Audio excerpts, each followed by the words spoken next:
والسلام على سيد المرسلين وعلى آله وصحبه أجمعين. سبحانك لا علم لنا إلا ما علمتنا إنك أنت العليم الحكيم. سبحانك لا فهم لنا إلا ما فهمتنا إنك أنت الجواد الكريم. وقل رب زدني علما. أعوذ بالله من الشيطان الرجيم.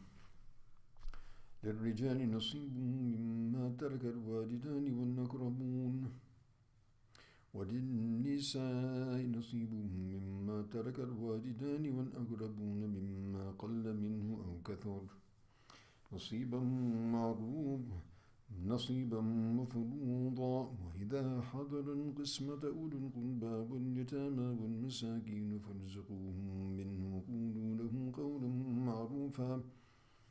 وليخشى الذين لو تركوا من خلفهم ذرية ضعافا خافوا عليهم فليتقوا الله وليقولوا قولا سديدا.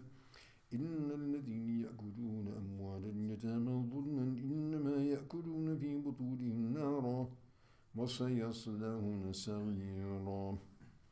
صدق الله مولانا العظيم.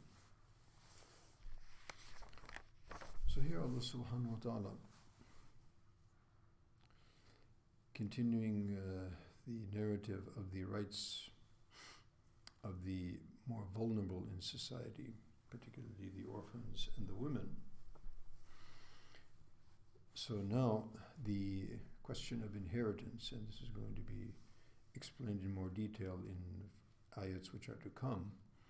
And here the general principle is being laid down in terms of inheritance, which is the right of both men and women, children, and all relatives, which was something new for the Arabic community and probably in the whole world scenario, because at that particular time, women, as we mentioned earlier, not only in Arabian society, but all over the world.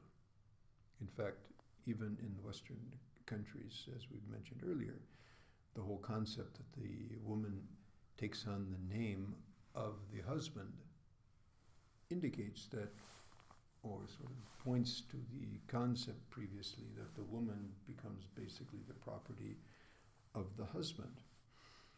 And the men were were the owners of everything. Everything was subject to them. So here Allah subhanahu wa ta'ala mentions لِلرِّجَالِ نَصِيبٌ مِمَّا تَرَكَ الْوَالِدَانِ وَالْأَقْرَبُونَ. For men is a portion from what the parents and relatives leave behind in terms of inheritance. وَلِلنِّسَاءِ نَصِيبٌ مِمَّا تَرَكَ الْوَالِدَانِ وَالْأَقْرَبُونَ مِمَّا قَلَّ مِنْهُ أَوْ كَثُرَ. And also for the women, there's also a portion for what is left behind by the parents and the relatives. Of course, parents are relatives, but so why are they mentioned separately? Because of the importance.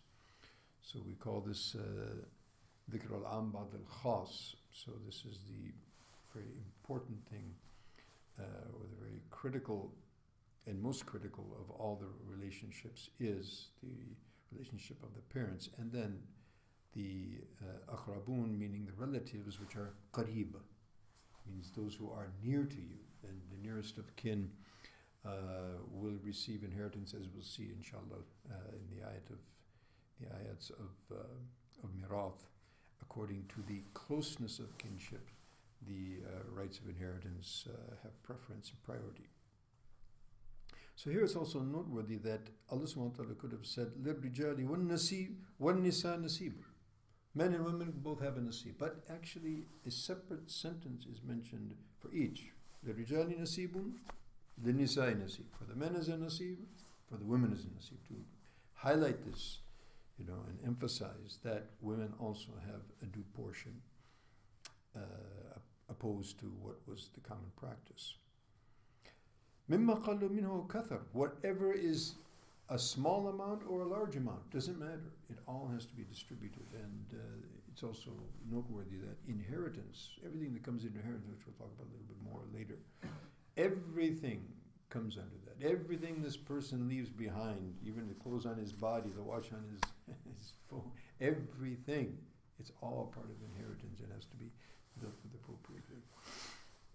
وإذا حضر القسمة أولو القربى واليتامى والمساكين فارزقوهم منه وقولوا لهم قولا معروفا. Now, there will be others who attend, there might be others who are going to be present when the distribution of the inheritance takes place, which is going to be elucidated in detail in the next coming ayats.